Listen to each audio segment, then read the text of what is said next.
I'm sad. I had to cancel my trip to PAX because my wife needed surgery. She's doing good. Don't worry. She's on the mend.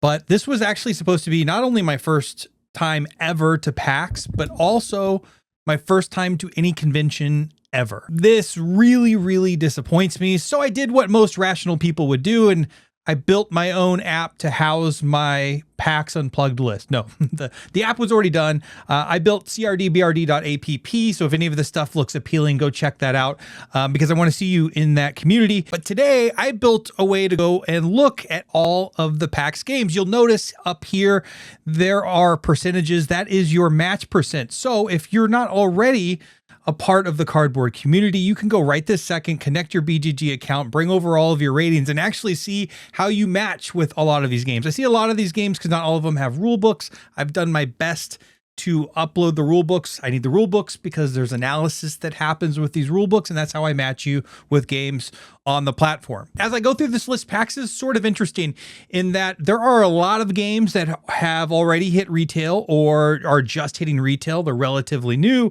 We've gone through the Gen Con releases. We've gone through the Essen releases as well. And this is kind of what we have. And in fact, there are a lot of games here I'm interested in, but I already have, and I'm actually playing right this sec.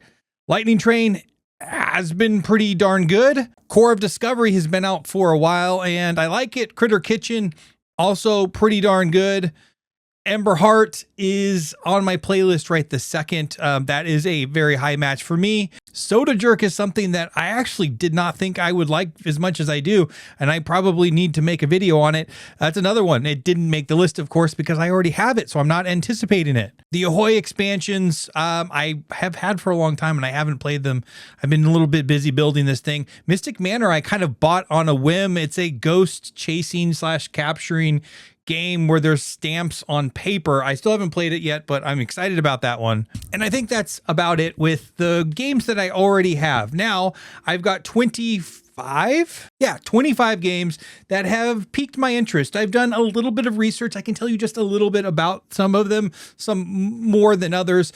There are some trends here. It seems like there's a ton of small box, ton of card games, dual games. I think that's a sign of the times. I think we heard that this was going to be a trend, and it certainly looks to be. A lot of trick taking as well, which you'll see represented heavily on this list. So without further ado, let's get into it. First and foremost, we have the Haunted Mouse Deluxe Edition. This is a Bezier game here.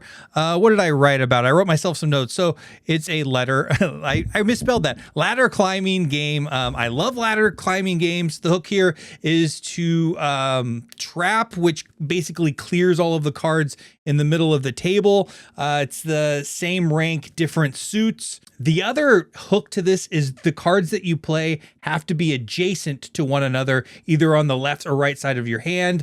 Like, oh gosh, what's the game? Trio's all I remember. That's not even the one I have.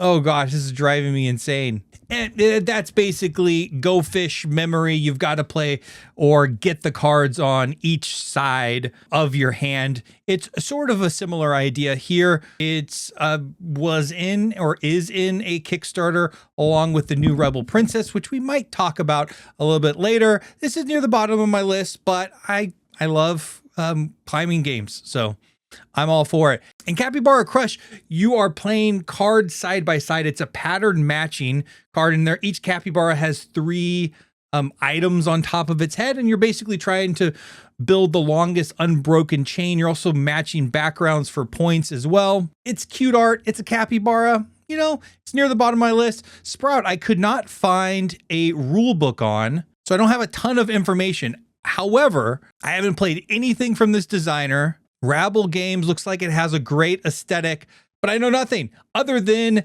you are trying not to kill your plants. You're acquiring more and more plants and trying not to kill them. The theme is just mundane enough to actually be interesting. The box aesthetic at least looks good. being so low with no rule book where I can't really understand what exactly you're doing. It has it fairly low on the list. Three Witches should actually probably be higher. This is a trick-taking game. However, this is an interesting dynamic. It's a team trick-taking game. You bid on tricks, and the person that bids the most tricks, meaning they're predicting they're going to win the most, is on a team by itself. It's a lead witch, and then everyone else, all three other players, are lesser witches who are now competing to try to make the other lead witch lose. I think this is really interesting because the team dynamic changes round by round depending on how the bids actually go. There's a dynamic of playing two cards on your turn, one upside down and one face up. So there is looks like a deduction type of element there. It's from All Play. I've had a lot of luck with All Play games in the past, and especially trick-taking games, including Sail here. Checking out the designer, Corey Young. I haven't played Gravwell, so I don't know much about it. Another Charming Games Collective game is Otter. We just looked at Capybara Crush. You might think that art style looks familiar, and it's probably because it's from the same publisher. It also looks to be the same designer as well as Capybara Crush. In this game, you have a hand of cards that you're trying to get rid of, I think 3 or 4 times. There's a head and a tail to each otter that basically gives directives on the type of card that you can play. And you're playing that card. You can also, there's also actions in there to be able to flip the heads and the tails or match them differently. So you can get these 3 different otter pairs. So you can get different criteria on the otter so you can play more and more of your cards. But it's sort of like a shedding game in a totally different way because there is the central otters that you're trying to play off of. As you can see, we're already on a roll with a ton of small card games, and we're going to break that up right here with Jingle Bell Roll. This is more of a Yahtzee type game from what I can gather. It's rolling dice. You can win it, I think, if you roll all bells and get a Yahtzee. There are different criteria and scoring. There's a Christmas tree. It's a Christmas themed sort of family game that actually has, let's see, a surprising amount of depth at 8.1, which I was actually kind of surprised when I started looking at the rule book. But you can see aesthetic is great here. Look at the Christmas tree. You know, it's got that old timey artsy vibe here. So I don't think that, you know, I'm always looking for the holiday season games, the games that I can bring out once per year. Which works well with my collection because it gets so large and I need a reason to hide some games away. I have Santa's Workshop. I also have this other little card game. I can't remember what it is, related to building strings of Christmas lights, which is fine. But I'm always looking for stuff like this to get the family involved, get them a reason to be able to pull them in. Anything I can do to get my family to play a game, I will go for. So that's number 20. All right, River Market. River Market is from that Creature Comfort line of games. Let's see if it's the same designer. Roberta Taylor, Creature Comfort, Vineyard, Maple Valley, Capybara. Speaking of capybaras here, Hello Kitty, Maple Valley, Octopus Garden. Oh, it's a pretty decent lineup of games, Roberta. Oddly, I haven't played Creature Comforts or Maple Valley yet. They've always been on my list, and I just haven't been able to get a hold of them. River Market is definitely along those lines of a cozy game in that same exact world. I don't have a ton of information on it or how it plays. I basically picked it for aesthetic and to remind myself that I need to play Creature Comforts in Maple Valley. But if this one happens to come across my desk first, I'm happy to play it. Number 18, Excalibur. This is an interesting game here. We'll pull up the rule book to show you. You basically have a hand of these tokens, and they all have powers. You play one per round, I believe simultaneously with everyone. And you can see they all have powers here. Arthur, anyone with swords holds them out face down without peeking. So it's kind of like a deduction game because the way you win is by having Excalibur in your hand at the end of the game. I would imagine some of these powers allow you to swap tokens, steal, all of that fun stuff. They call it a lighthearted game of trickery and cunning.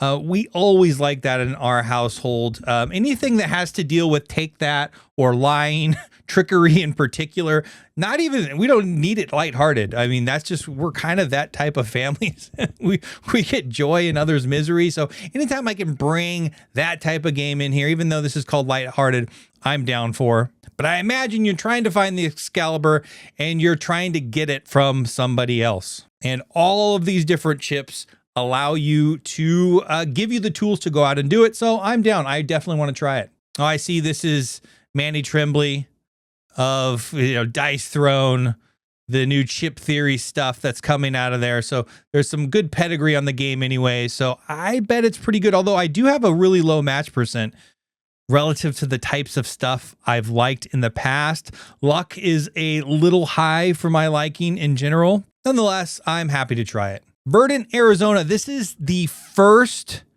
of a few Mint 10 games from Galen's Games. Honestly, they got me just on cover art. And this one just has players building a tableau of cactus cards you're scoring based upon rows and columns that they sit in. I don't know that there's a big hook to it other than it is a Mint 10 game. And I always just want more of those. I want reasons, especially out and traveling, to be able to bring games. We recently went to the hospital and I brought boxes of games. Unfortunately, my wife just wasn't up to it while recovering. Mint 10 games would have been nice in that occasion. All right, Lord of the Rings, the Two Towers trick-taking game. I have no reason for getting this whatsoever. And the reason why I have no reason for grabbing this game is because I haven't finished the first one, which saddens me because I started it with my family. We've enjoyed it every time. And we really love kind of yelling at each other for screwing up the tricks and not passing the mission.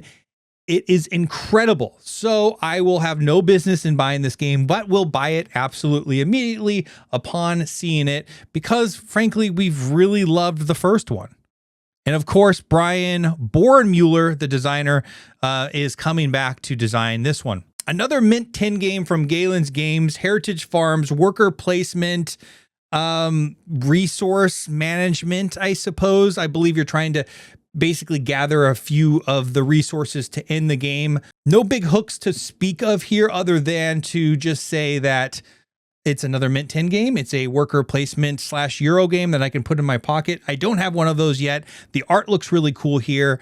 And I'm all for it. Number 14, Sanctuary. You've all have probably heard about Sanctuary at this point. In this instance, it is a adaptation of Ark Nova, but with tile laying. And there's a ton of really great videos already out on it. I don't love Ark Nova. Ark Nova, I think, has some problems in finding the right cards that make your game feel good in the market. However, my wife in particular loves tile laying, and anytime I can find something that has some depth in tile laying, I am all for it. Here, strategic depth on a tile layer at 7.2 is pretty darn good. My match percent is 65%. I wonder if the same designer...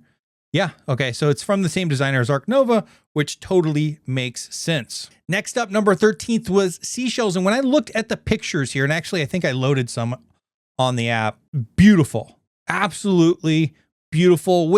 Anytime there is tile placement and cute meeples, we are playing, oh gosh, what's the Bad Comet game? Anyways, I'm forgetting it right now. The Bad Comet tile lane fish game.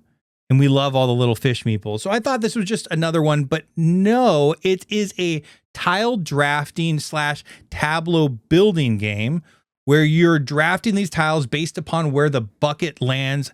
I think this is just for the picture. I think the bucket goes on the outside here and you can grab a tile in each row. You're scoring based upon how much of the tiles you're filling up. There's a set place on your board, so it's not a tile placement. It's really a set collection and tile drafting game. There's also some bonuses, I believe, for putting together these fossils, which you'll see right here if you get both sides of the fossil.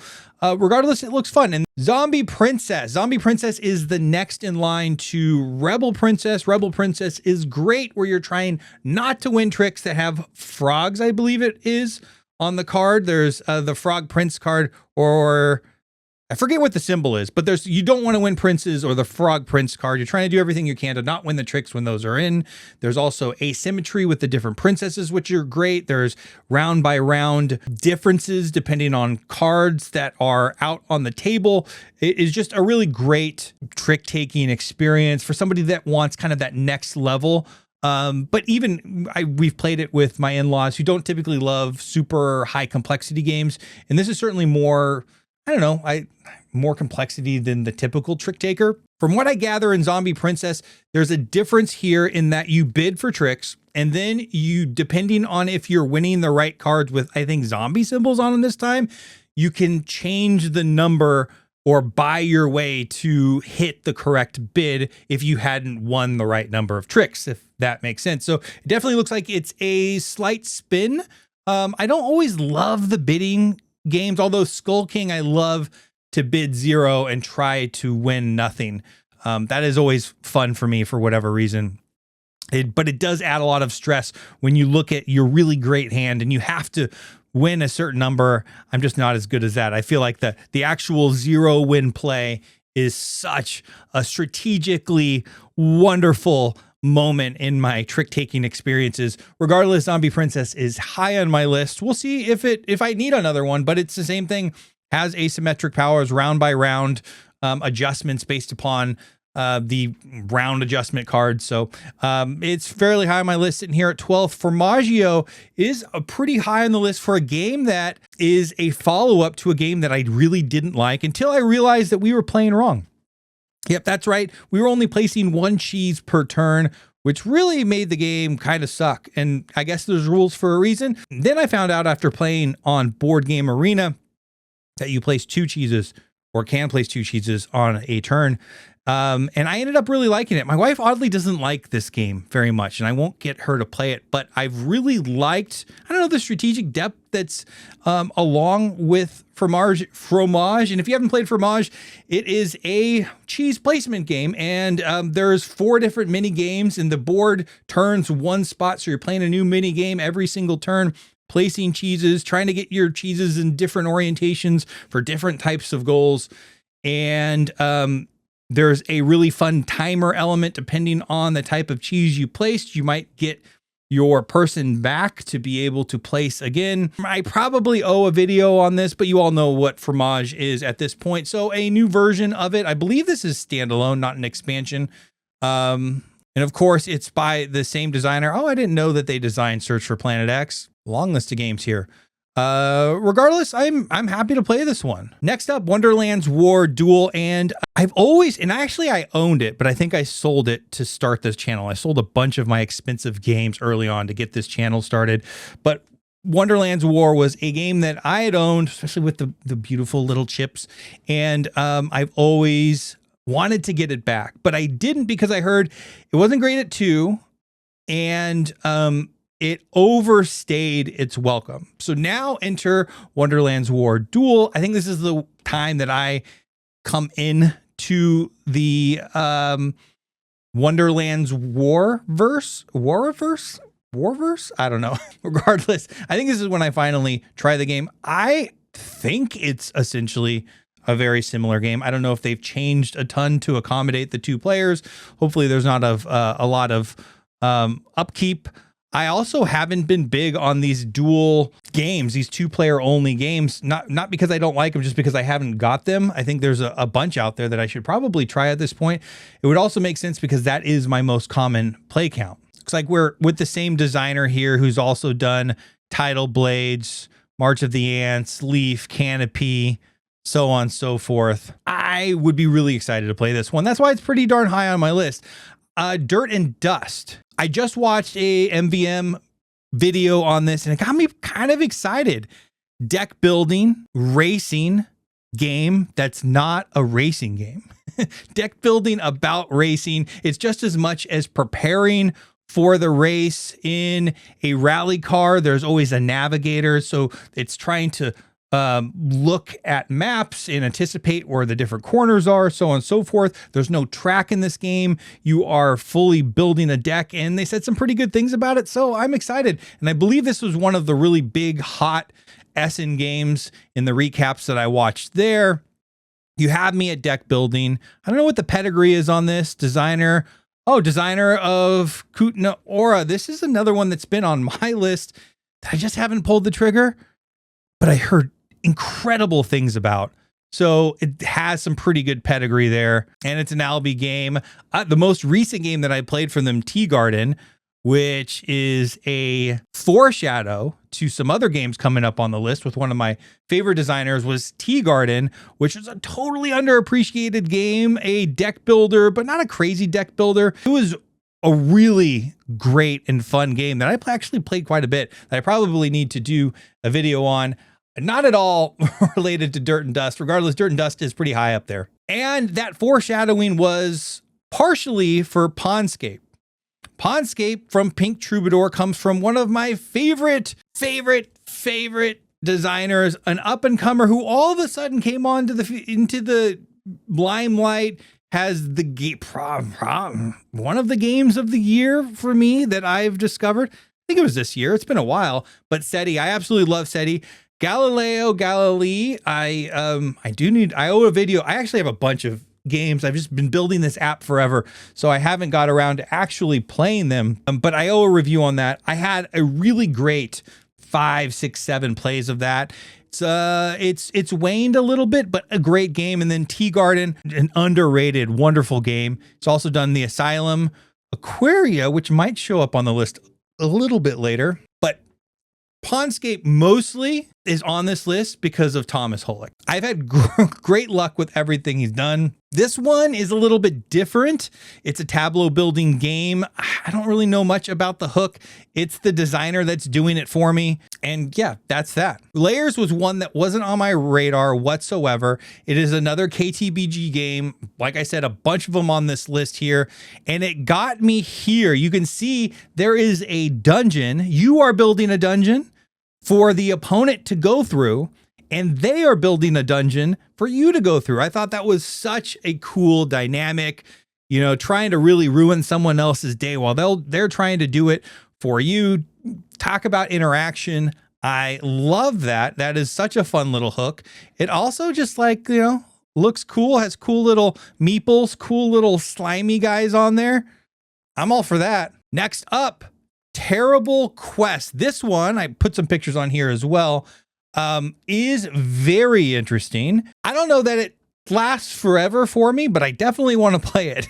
You get these, I believe they're goal cards. Let me show this other picture here where it gives you symbols on these cards. And then I believe there's a timer. Yes, I think this is a real-time game. You have to tear those symbols out without, I think, tearing the things that you don't want out, essentially.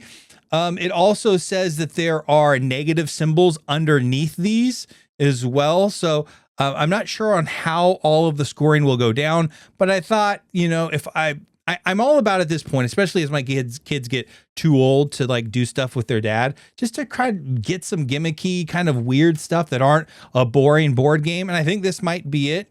And it's got cool art. So yeah, Terrible Quest. That's why it's so high on my list. Number 6. All right. The next 3 here are kind of a package. They were all part of the same Kickstarter from Baron John Games. And Baron John Games is important to note for one reason, because this publisher slash designer, and I don't believe he's not the designer on all these. I don't even know if he's a designer on any of them. My favorite trick-taking game of all time at this point is Tricky Time Crisis.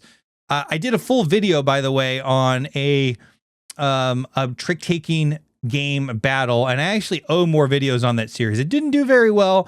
It's probably why that next video hasn't come out, but Tricky Time Crisis is an incredible trick-taking game. And now I'm just going to go ahead and trust anything from Baron John Games. And the hook here is that you bid on a number of tricks, you're going to win. The highest card doesn't always win.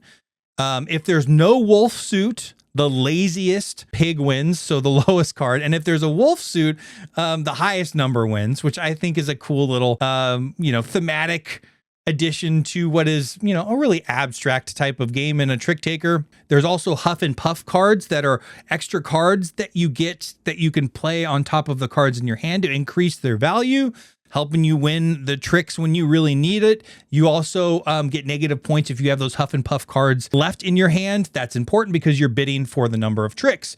So, and then it's also just cute art. Then we have Hen House, designed by Steven Ungaro, the same as Tricky Kids, which actually just came out for Pandasaurus.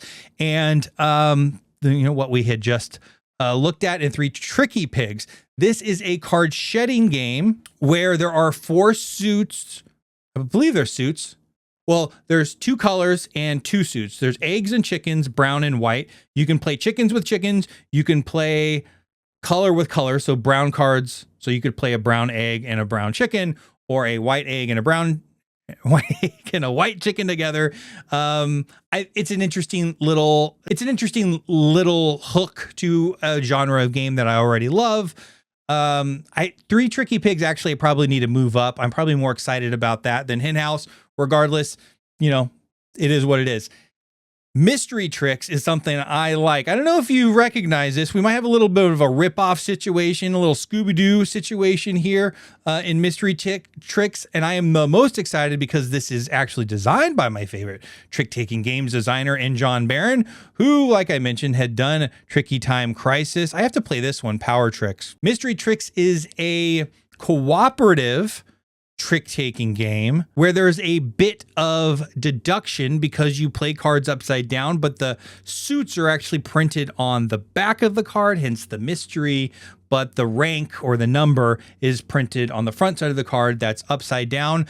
I really don't care much else. If it's from John Barron and it's trick-taking, I'm going to be excited about it. Back to our duels here. Flamecraft duels. Anytime I say I like Flamecraft, I kind of get roasted in the comments about Flamecraft is flawed, whatever it is. I love Flamecraft. The aesthetic is great. The art is great.